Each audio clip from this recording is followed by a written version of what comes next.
that's the main concern for most of the survivors right now, to retrieve the bodies from the rubble.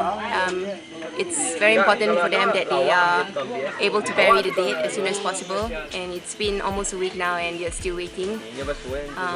So a lot of the people that you see here are coming up during the daytime to wait for the teams to retrieve the bodies, and then in the evenings they go back down.